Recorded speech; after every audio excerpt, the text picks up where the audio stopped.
What's up guys, and welcome back to another episode of Club and Country. This is episode number 78. We start stages off with transfer deadline day. As you can see, 3.5 million in the budget heading into the final day of the January window. But of course, we weren't going to do anything on deadline day whatsoever. Now, we had some bids, one for Adam Roberts, a young youth player, Gavin Bevan, who's going to know his Paul Dummett's region, doesn't get much game time due to our CB injury crisis at the end of last season and the start of this season. Obviously, he's got a bit of game time, but rejected the bids here from Celta Vigo and a loan offer from Colne as well. And Milan putting in a bid for Joe Rodden as well, 16.8 mil. This was also rejected from the Italian Giants. Well, I think we had one more bid as well, did we? Yeah, another one for another youth, Roberts, coming out of the academy from Club Bruges, just rejected as well. So no deals on deadline day whatsoever. And, I talked about it before, the main reason why is because the players are worth more than the money. And I know that sounds a little bit obvious, but, when you're doing a series like this, a rule-based save, it's really important to weigh up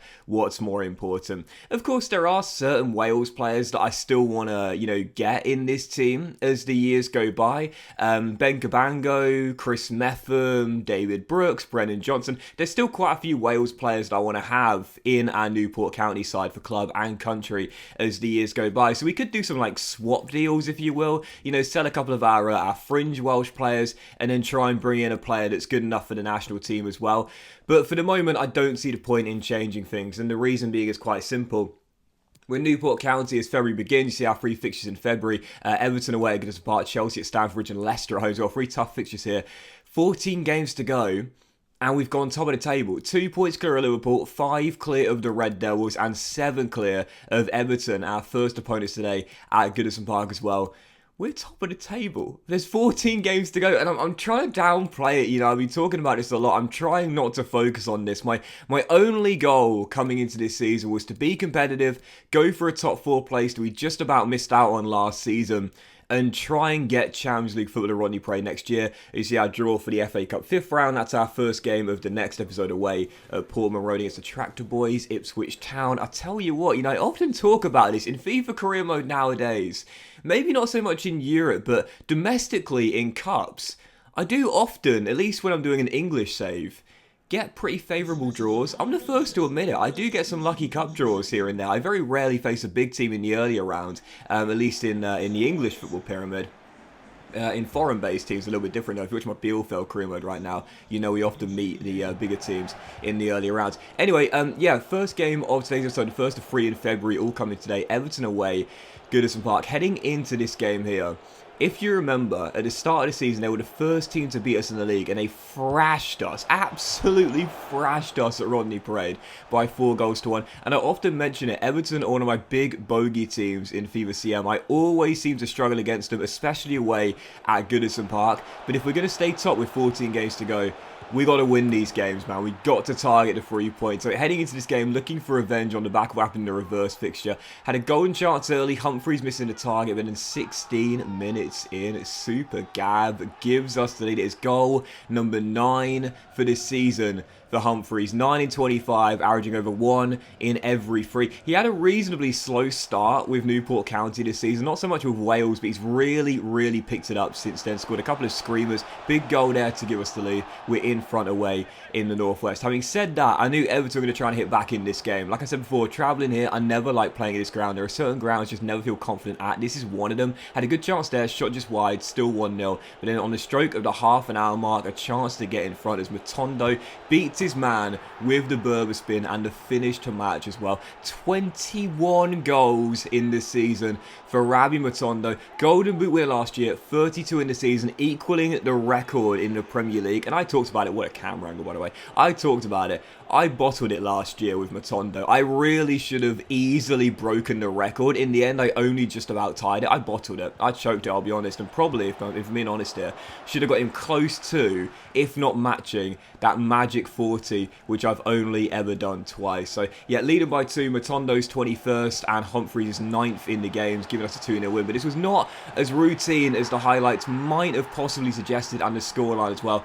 Everton got one back later in the game through Dela Cruz. Good strike from range, making it 2-1. Half in the deficit, thankfully, would hold on for the 3 points though. Lost a clean sheet, held on to the win. Big victory away at Goodison Park. And like I talked about it before, we were the better team in the game.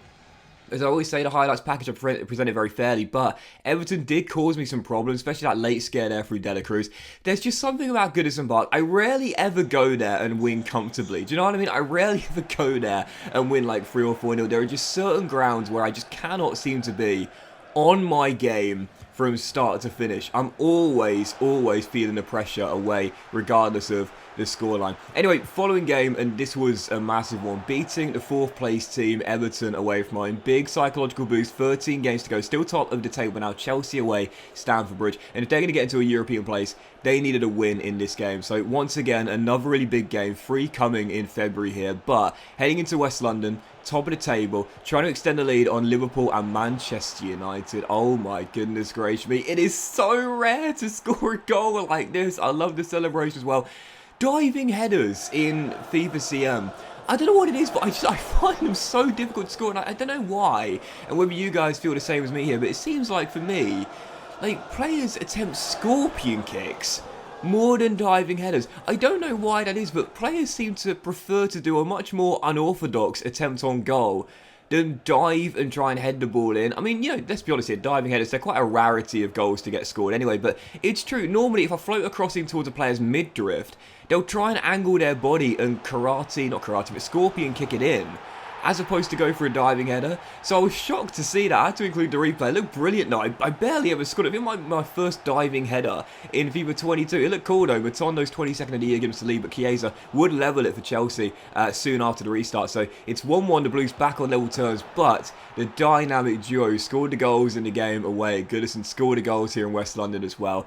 Gavin is now to double digits for this season, 10th of the season. As Matondo rolls him through, we're back in front, it's 2-1, and I was thinking, okay, stay tight defensively, and this win is ours. No silly mistakes, no errors, no unforced errors, just be concentrating, be composed, and see out these big 3 points. After a great save by Price, corner whipped into the middle, and oh my goodness, you know, there are certain goals where you just think, what could I have done there? Corner whipped in, Polina wins the header, and Price should have done better, and Lloyd...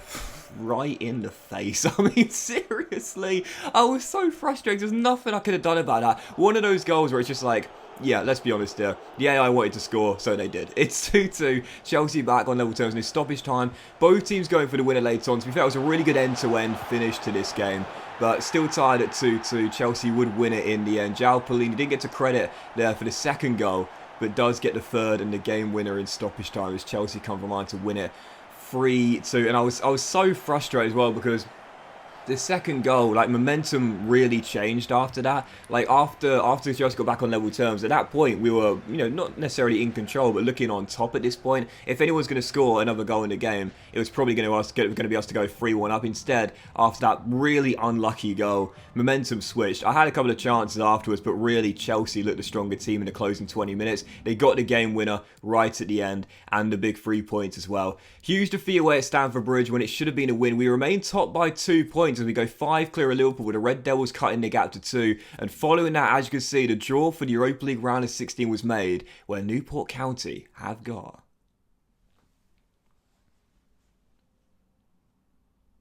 Hertha Berlin away at the Olympic Stadium. And when you look at the teams that are remaining there, I've got to be honest. Now, as we know, Sevilla, they love that Europa League. RB Leipzig are in there as well. Hertha Berlin always seem to do quite well in Football Manager. In FIFA CM, they're a lot more unpredictable.